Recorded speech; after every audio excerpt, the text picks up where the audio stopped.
Hey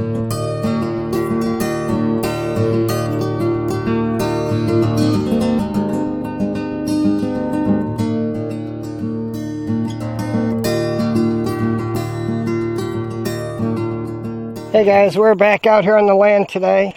Today I've got a plan. We're going to create another compost pile. My goal, I would very much like to have 12 big compost piles. This way I can build a pile and it can sit for 12 months. And then I can use it instead of having to focus on turning it every couple of days.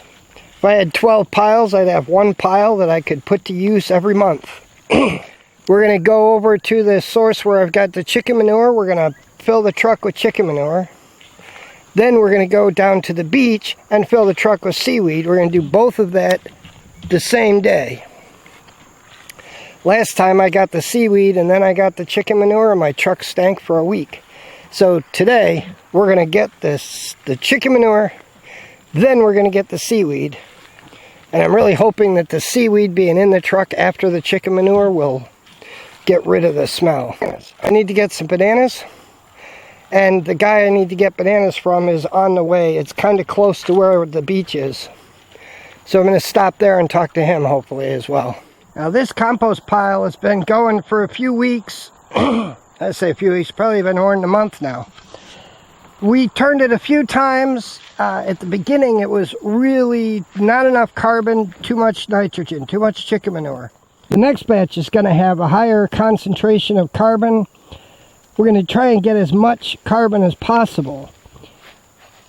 This pile, I checked it the other day. Temperature wise, it's still hot. We may turn this today. I don't know if we're going to have time, but I'm hoping to turn this today. Some of you new followers, you weren't around the last time, but I have access to a source of chicken manure that is just unbelievably huge. If you look behind me, this here is all chicken manure. I mean, huge amounts of chicken manure. And I talked to them about this. And they said, hey, if you got trucks, bring your trucks over, load them up. Literally, if I had a couple dump trucks and a backhoe, we could take and empty this lot. They wouldn't care. One of the problems with factory farming, a resource becomes waste when you're unable to process it, and they're not able to process it. Unfortunately, we can't process this much either, but we can process a truckload at a time, at least a pickup truckload at a time. I just gotta ask, outside of Washington, D.C., have you ever seen a bigger pile of We're gonna go get a load of seaweed, lay the seaweed down next to it, and then we'll build the compost pile. So I'm really hoping that we've got a good supply of seaweed this time. Last time we had less seaweed than I wanted. Hoping to really get a full load, like twice as much. Really fill all the way as full as possible. I gotta admit, this is the greatest thing about living in Jamaica. It's February. My house in New York is buried in snow. I'm watching Wrangler Star and he's got to worry, his barn is being crushed by all the snow. And I'm standing here on the beach. It's just a beautiful thing, guys. It really is just a beautiful thing. Alright, we're getting close. This is about half dried up and about half wet. Some of it is still really good wet seaweed, like this, and some of it is really dry, like this. Considering how much nitrogen is in the chicken manure, having the dried up seaweed isn't necessarily a bad thing. But we want to have some good wet stuff too. So it's good looking stuff. And we're able to get a lot of it. we're gonna need a lot. This truck is almost full. That barrel is completely full. We're gonna try and pack in as much as we can. What I really need is 4 barrels like that, so when we fill the truck, the barrels give us about 30-40% more seaweed in a truckload. We didn't bring the rake, and I really don't know why we didn't bring the rake. I didn't think, obviously. I assumed we'd just have seaweed here. Next time we'll bring the rake and we'll rock right down the edge of the water edge where the seaweed, oh. Well, there we go. Tide's rolling in, so I just got soaked. It's fine, actually. These slippers I can do that with. But we'll bring the rake and we'll roll through here and scoop up as much of this as we can. It'll be useful. It's time to pick up Pretty Girl from school, so we'll go get her, and then we'll get to this. A friend of mine here, he's got this banana kind of mini plantation, I call it, and he's got the banana suckers for us, so we're going to pick up 10 pups to plant out. I'm going to leave these guys here. They're going to dig out some pups for us, and I'm going to go pick up Pretty Girl from school. This way we'll get a couple of these bananas planted in the banana circles. And then take a look at this. We got a nice little setup here. He's got some good bananas. You come through this section, he's got bananas everywhere. And he and I have been talking a lot about adding permaculture principles to his little banana plantation here. And he's been mulching a lot more. We've been talking about bringing some chickens in to help debug everything. He's not quite there yet, but this is a nice little setup he's got here. You come through here, this whole area, this is probably 1/4 of an acre, maybe. And he does pretty well. And look at all the bananas he's got coming. We got banana everywhere you come through here. There's bananas. And like I said, this is about 1/4 of an acre. And you can see, we just come through and see more bananas.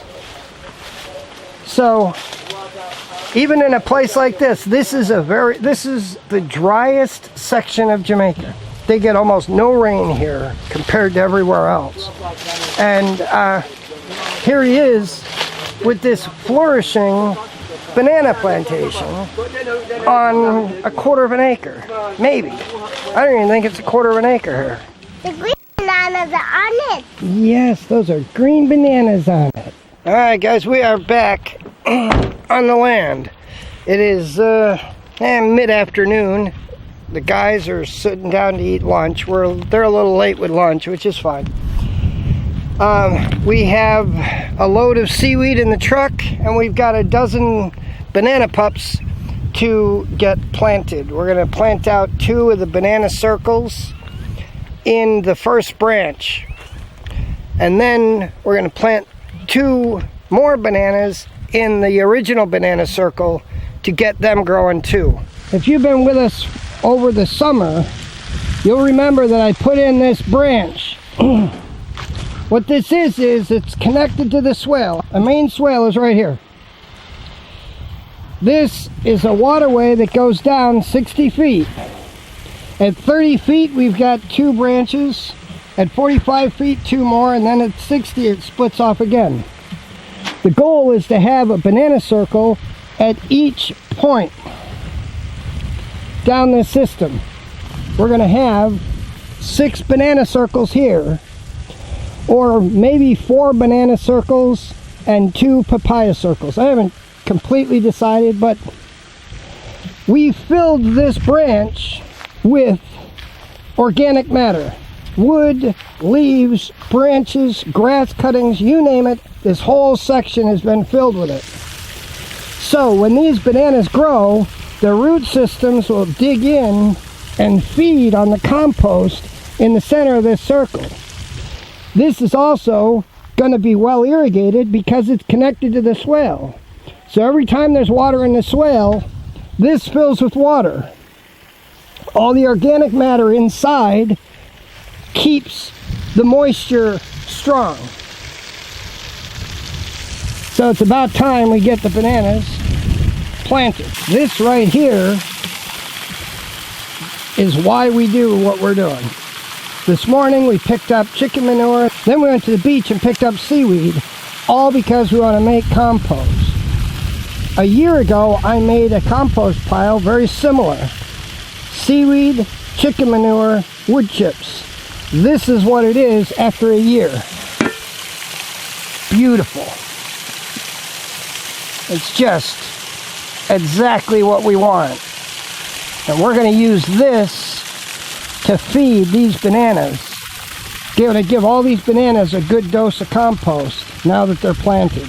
This clay is a heavy, heavy clay, and because of the way the clay works, it comes out in big clumps. You look, see the big clumps we have here? By putting in all this compost and all the peat moss, that'll fill all the nooks and crannies that are open areas with good fertile organic matter that'll help these things grow better. And when you're going to mulch with newspaper, it's really helpful for the newspaper to be wet when you lay it down. Otherwise, two things happen. One, the wind just blows it away. And two, it doesn't stick to the ground. It doesn't take shape very well. So we're going to fill this barrel with water and let the water soak into the newspaper. And then we're going to lay the newspaper out and then cover it all with wood chips. All fruits need potassium. So we plant comfrey. Now I've had a real hard time getting the comfrey to grow well, but this comfrey is the best we've got. And it's around this lemon drop mangosteen. We're going to dig this comfrey up and divide it to about 10 different plants and surround that banana circle with the comfrey. Now as you see, wetting the newspaper makes it stick, makes it that much easier to work with. This is not going to get blown away by the wind. It sticks, it stays wet, and it isn't sucking moisture out of the ground. We'll then bury all this in wood chips, and this whole area will be ready to grow. Now right here we had a big pile of grass cuttings that what we've done with them, if you take a look right here, we buried all this newspaper in these grass cuttings. Give a little room for the comfrey to come up, but buried it all in grass cuttings. We're also going to take wood chips and bury all the grass in wood chips.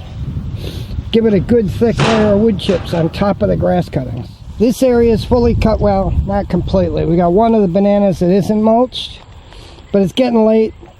We're going to have to work on this more later, but we've got all the newspaper that's down is covered. If you don't cover the newspaper right away, it'll dry out, then it blows away, you got problems, you don't want to do that.